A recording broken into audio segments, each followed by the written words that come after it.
இது இலங்கை ஒலிபரப்பு கூட்டுத்தாபனம்.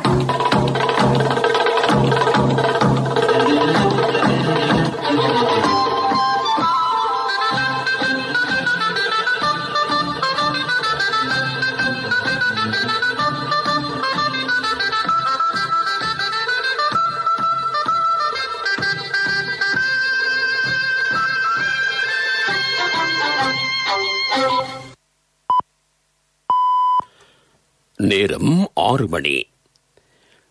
இலங்கை ஒலிபரப்பு கூட்டுத்தாபனம் செய்திகள்.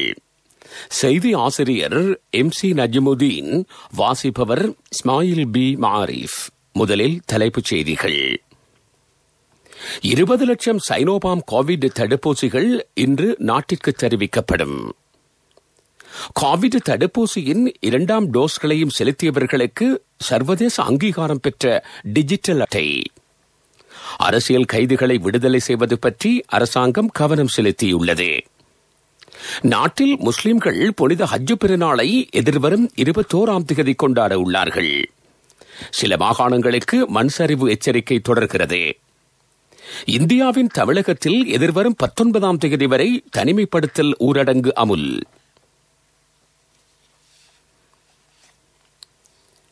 சீனாவில் உற்பத்தி செய்யப்பட்ட 20 லட்சம் சைனோபாம் கோவிட் தடுப்பூசிகள் இன்று நாட்டிற்கு தெரிவிக்கப்படும் என்று அரச மருந்தாக்கல் கூட்டுத்தாபனத்தின் தலைவர் வைத்திய நிபுணர் பிரசன்ன குணசேன தெரிவித்துள்ளார். ஒரே தடவையில் அதிகளவான தடுப்பூசிகள் தெரிவிக்கப்படும் முதல் தருணம் இதுவாகும். இந்த தடுப்பூசிகளை கொண்டு வருவதற்காக 2 விமானங்கள் சீனாவின் பீஜிங் நகருக்கு சென்றுள்ளன. மேலும் ஒரு தொகுதி ஃபைசர் தடுப்பூசிகள் நாளை நாட்டிற்கு தெரிவிக்கப்படும். அத்துடன் கோவேக்ஸ் திட்டத்தின் கீழ் இன்னுமொரு தொகை தடுப்பூசிகள் இந்த மாதத்தின் 3வது வாரத்தில் நாட்டிற்கு கிடைக்கும் என்று அரச மருந்தாக்கல் கூட்டுத்தாபனத்தின் தலைவர் கூறினார். இதன் காரணமாக அடுத்த வாரத்திலிருந்து தடுப்பூசி ஏற்றும் வேலை திட்டம் விரிவுபடுத்தப்படும். செப்டம்பர் மாதத்தை அண்மிக்கும் போது நாட்டில் 30 வயதுக்கு மேற்பட்ட சகலருக்கும் தடுப்பூசி ஏற்றும் பணியை பூர்த்தி செய்வதற்கு அரசாங்கம் எதிர்பார்த்துள்ளது. திவுலப்பிட்டி, பாலியகொட சிறைச்சாலை புதுவருட கோவிட் கொத்தணிகளில் தொற்றுக்கிழக்கானவர்களின் மொத்த எண்ணிக்கை 2,65,151 அதிகரித்துள்ளது. நாட்டில் 1,515 பேருக்கு நேற்று தொற்று உறுதிப்படுத்தப்பட்டது. புனித ஹஜ் பெருநாள் எதிர்வரும் 21ஆம் தேதி கொண்டாடப்பட உள்ளது. துல்ஹிஜ்ஜா மாதத்துக்கான தலைப்பிறையை தீர்மானிக்கும் மாநாடு நேற்று மாலை கொழும்பு பெரிய பள்ளிவாசலில் நடைபெற்றது. துல்ஹிஜ்ஜா மாதத்துக்கான தலைப்பிறை நாட்டின் எப்பாகத்திலும் தென்படாத காரணத்தினால் துல்காதா மாதத்தை 30ஆக பூர்த்தி செய்வதாக தீர்மானிக்கப்பட்டது. இதன் பிரகாரம் எதிர்வரும் 21ஆம் தேதி ஹஜ் பெருநாள் கொண்டாடப்பட உள்ளது. இந்த மாநாட்டில் அகில இலங்கை ஜமியத்துல் உலமா சபை, முஸ்லிம் சமய பண்பாட்டலுவல்கள் திணைக்களம், வளிமண்டலவியல் திணைக்களம், கொழும்பு பெரிய பள்ளிவாசல் போன்றவற்றை பிரதிநிதித்துவப்படுத்தி அதிகாரிகள் பங்கேற்றார்கள். நாட்டில் நிலவும் சீரற்ற காலநிலை காரணமாக தேசிய கட்டட ஆராய்ச்சி நிறுவனம் சில பிரதேசங்களுக்கு மண்சரிவு எச்சரிக்கை விடுத்திருக்கிறது. கொழும்பு மாவட்டத்தின் பாதுக்க, காலி மாவட்டத்தில் எல்பிடி மற்றும் நெலுவ போன்ற பிரதேசங்கள் இதில் அடங்குகின்றன. கேகாலை மாவட்டத்தின் தெஹியோவிட்ட, மாத்தரை மாவட்டத்தின் பிட்டபெத்த, நுவரெலியா மாவட்டத்தில் அம்பகமுவ, ரத்தினபுரி மாவட்டத்தில் கொலன்ன, எலப்பாத்த, ஹெலியகொட, கஹவத்த, குருவிட்ட, நிவித்திகல, கலவான போன்ற பிரதேசங்களுக்கு மண்சரிவு எச்சரிக்கை விடுக்கப்பட்டுள்ளது. இதேவேளை சீரற்ற காலநிலையினால் சில பிரதேசங்களில் ஓரளவு வெள்ளம் ஏற்பட்டிருக்கிறது. கொழும்பு, கண்டி, நுவரெலியா, இரத்தினபுரி, காலி, கிளிநொச்சி போன்ற மாவட்டங்களைச் சேர்ந்த மக்கள் இதனால் பாதிக்கப்பட்டுள்ளார்கள். 2894 குடும்பங்களைச் சேர்ந்த 11,737 பேர் பாதிக்கப்பட்டிருக்கின்றனர். இதேவேளை சீரற்ற காலநிலையால் பாதிக்கப்பட்ட மக்களுக்கு நிவாரணம் வழங்குவதற்கு கடற்படையைச் சேர்ந்த 8 குழுக்கள் சேவையில் ஈடுபடுத்தப்பட்டுள்ளன. நீங்கள் கேட்டுக்கொண்டிருப்பது இலங்கை ஒலிபரப்பு கூட்டுத்தாபனத்தின் செய்திகள். 60 வருட கால மேன்மையுடன் அனைவரும் வெற்றி பெறும் நாளைக்காக மக்கள் வங்கி.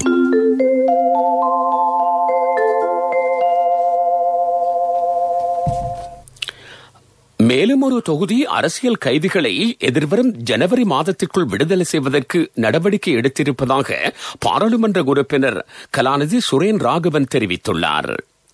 16 கைதிகள் அண்மையில் விடுதலை செய்யப்பட்டார்கள். இந்த பணியினை தொடர்ந்து முன்னெடுப்பதற்கு நடவடிக்கை மேற்கொள்ளப்பட்டுள்ளது. காணாமல் போனோர் தொடர்பான விவகாரத்தில் புதிய சீர்திருத்தம் கொண்டுவரப்பட இருப்பதாகவும் பாராளுமன்ற உறுப்பினர் கலாநிதி சுரேன் ராகவன் கூறினார். வவுனியாவில் நேற்று நடைபெற்ற நிகழ்வொன்றின் பின்னர் ஊடகங்களுக்கு கருத்து தெரிவிக்கும் போதே அவர் இந்த விடயங்களை குறிப்பிட்டார்.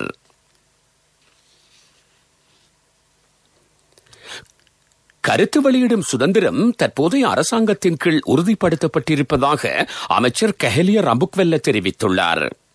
எனினும் சுதந்திரத்தையும் சட்டத்தையும் பிழையான முறையில் விளங்கிக் கொள்ளக்கூடாது. சட்டத்தின் வரையறைக்குள் சுதந்திரத்தை பேண வேண்டும். சட்டத்தை பாதுகாக்கும் பொறுப்பு அரசாங்கத்திற்குள்ளது.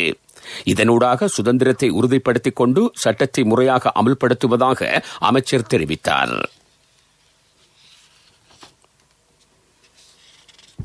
உலக சனத்தொகை தினம் இன்று. ஐக்கிய நாடுகள் சபை 1989 ஆண்டு ஜூலை மாதம் 11ஆம் தேதியை சனத்தொகை தினமாக பிரகடனப்படுத்தியது. 1990ஆம் ஆண்டிலிருந்து 90% நாடுகள் சனத்தொகை தினத்தை அனுஷ்டிக்கின்றமை குறிப்பிடத்தக்கது.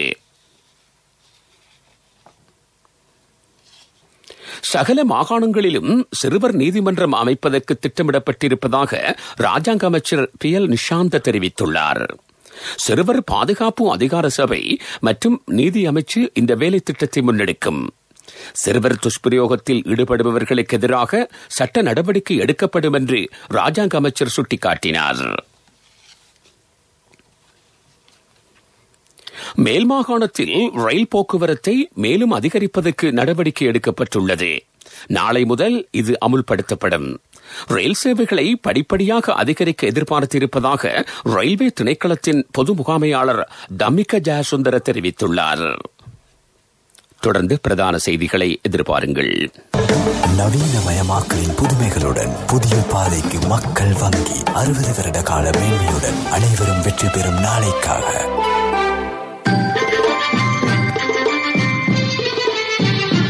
பிரதான செய்தி வழங்குவோர் ஒவ்வொரு வீட்டிலும் இருக்க வேண்டிய வீட்டு வைத்தியர் சித்தாலேப.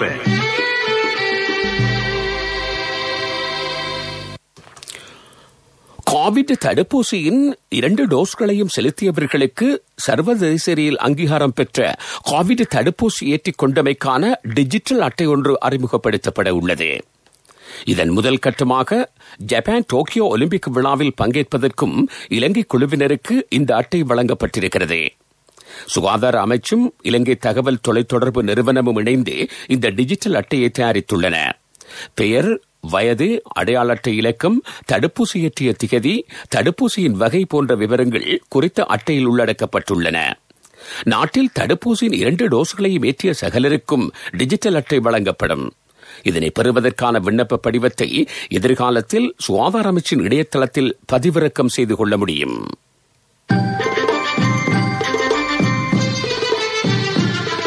பிரதான செய்தி வழங்கியோர் ஒவ்வொரு வீட்டிலும் இருக்க வேண்டிய வீட்டு வைத்தியர் சித்தாலேப. உங்கள் கவனத்திற்கு. களுத்துறை மாவட்டத்தின் சில பிரதேசங்களில் கட்டாக்காலி கால்நடைகளின் தொல்லை அதிகரித்திருப்பதாக மக்கள் முறையிடுகிறார்கள். இதனால் அடிக்கடி வீதி விபத்து சம்பவிப்பதாக அவர்கள் தெரிவிக்கின்றனர். இது விடயத்தில் உள்ளூராட்சி மன்றம் கவனம் செலுத்தி உரிய நடவடிக்கை மேற்கொள்ள வேண்டும் என்பது பிரதேசவாசிகளின் கோரிக்கை. உலகச் செய்திகள்.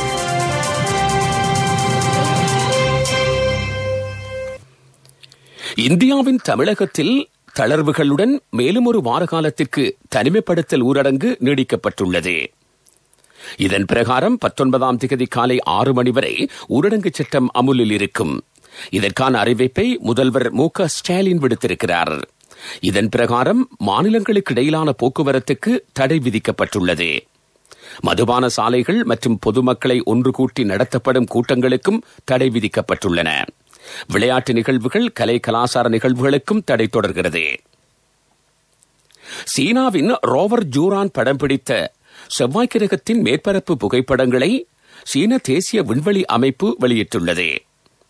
செவ்வாய் கிரகத்தை ஆய்வு செய்வதற்காக கடந்த வருடம் ஜூலை மாதம் சீனா தியனான்வென்-1 விண்கலத்தை விண்ணுக்கேவியது. இது கடந்த பிப்ரவரி மாதம் செவ்வாய் கிரகத்தின் சுற்றுவட்ட பாதைக்குள் நுழைந்தது. பின்னர் கடந்த 15ஆம் தேதி செவ்வாய் கிரகத்தில் வெற்றிகரமாக தரையிறங்கியது. இதனைத் தொடர்ந்து ரோவர் ஜூரான் செவ்வாய் கிரகத்தின் மேற்பரப்பை படம் பிடிக்கும் பணியினை ஆரம்பித்தது. இந்த புகைப்படங்களை சீன விண்வெளி ஆராய்ச்சி நிறுவனம் வெளியிட்டிருக்கிறது. உலகச் செய்திகள் கேட்டீர்கள். அபிவிருத்தி செய்திகளுக்கு அனுசரணை.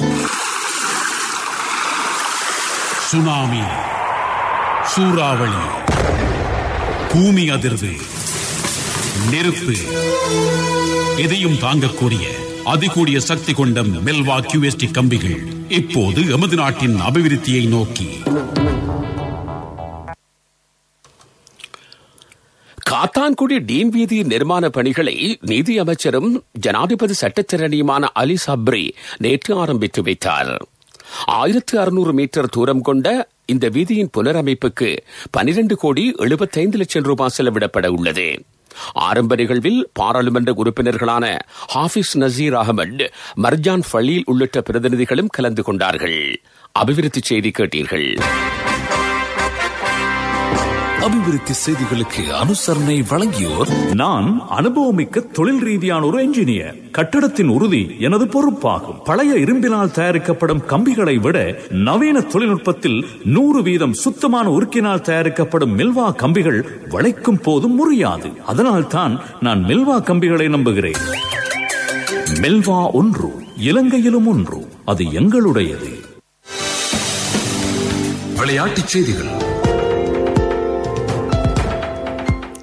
கிராண்ட்ஸ்லாம் அந்தஸ்து பெற்ற விம்பிள்டன் டென்னிஸ் தொடரின் பெண்கள் ஒற்றையர் பிரிவில் ஆஸ்திரேலிய வீராங்கனையான ஆஷ்லி பார்ட்டி சாம்பியனாக தெரிவாகியிருக்கிறார். லண்டனில் நடைபெற்று வரும் விம்பிள்டன் டென்னிஸ் தொடரின் மகளிர் ஒற்றையர்களுக்கான இறுதிப் போட்டியில் ஆஷ்லி பார்ட்டியும் செக் குடியரசு வீராங்கனை கரோலினா பிளிஸ்கோவும் மோதிக்கொண்டார்கள். போட்டியில் ஆஷ்லி பார்ட்டி 6-3, 6-7, 6-3 என்ற செட் கணக்கில் கரோலினா பிளிஸ்கோவை வீழ்த்தி விம்பிள்டன் சாம்பியன் பட்டம் பெற்றுக் கொண்டார். கௌரவ பிரசன்சா மூலம் 6.75% ஆக குறைவான வட்டி வீதத்துடன் 2 மணித்தியாலங்களில் ரூபாய் 5 மில்லியன் வரை கடனை பெற்றுக் கொள்ள முடியும். உங்கள் பணத்திற்கான பாதுகாப்பான இடம் தேசிய சேமிப்பு வங்கி. வர்த்தக செய்தி அனுசரணை. தேசிய சேமிப்பு வங்கி, உங்கள் பணத்திற்கு பாதுகாப்பான இடம். ஆசியாவின் முன்னணி வர்ணப்பூச்சி உற்பத்தியாளரான நிப்பான் பெயிண்ட் நிறுவனம் அதன் மேம்பட்ட வர்ணப்பூச்சி தொழில்நுட்பமான வைரஸ் கார்டை அறிமுகப்படுத்தியிருக்கிறது. இது நுண்ணுயிர்களுக்கு எதிராக செயல்படும் திறன் கொண்டது. இந்த வர்ணப்பூச்சு சிங்கப்பூர் மற்றும் மலேசியாவில் பெரும் வரவேற்பை பெற்றுள்ளது.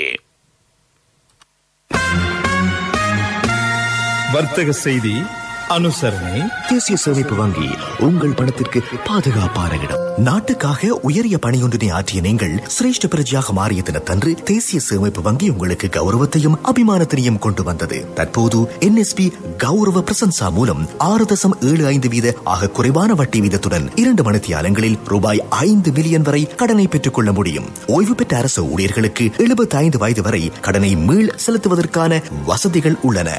கிரிப் அறிக்கை தேவையற்றது, நிபந்தனைகளுக்கு உட்பட்டது. NSB கௌரவ பிரசன்சா, உங்கள் பணத்திற்கான பாதுகாப்பான இடம் தேசிய சேமிப்பு வங்கி. பொருளாதார செய்திகள் அனுசரணை. ஐயோ என்னப்பா இவங்க போக மாட்டேங்கிறாங்களே. ஏய் அந்த வாகனம் ராஜா அண்ணே. தம்பி என்ன அவசரமா? இல்ல அண்ணே, இப்ப காசுதான் அவசரம். உண்மையாவா? காசு அவசரம்னாலும் தம்பி அவசரப்படாதீங்க. எந்த ஒரு LOLC ஃபைனான்ஸ் கிளையிலும் 3-வீல் புத்தகத்தை வச்சு காசை வாங்கி கொள்ளுங்க. LOLC ஃபைனான்ஸ், வீல் புத்தகத்துக்கு கேஷ், 3-வீல் புத்தகத்துக்கு உடனடியாக கையில் கேஷ். மிஹிந்தலை மகா கனந்தராவ பிரதேசத்தில் நன்னீர் மீன்பிடியில் ஈடுபட்டுள்ள மீனவர்களின் வசதி கருதி மீனவ கிராமம் ஒன்று அமைக்கப்பட உள்ளது. சௌபாகியா உற்பத்தி கிராமம் வேலை திட்டத்தின் கீழ் இது முன்னெடுக்கப்படுகிறது. மகா கனந்தராவ கிராமத்தில் சுமார் 50 குடும்பங்கள் நன்னீர் மீன்பிடியில் ஈடுபட்டுள்ளமை குறிப்பிடத்தக்கது. பொருளாதார செய்தி கேட்டீர்கள்.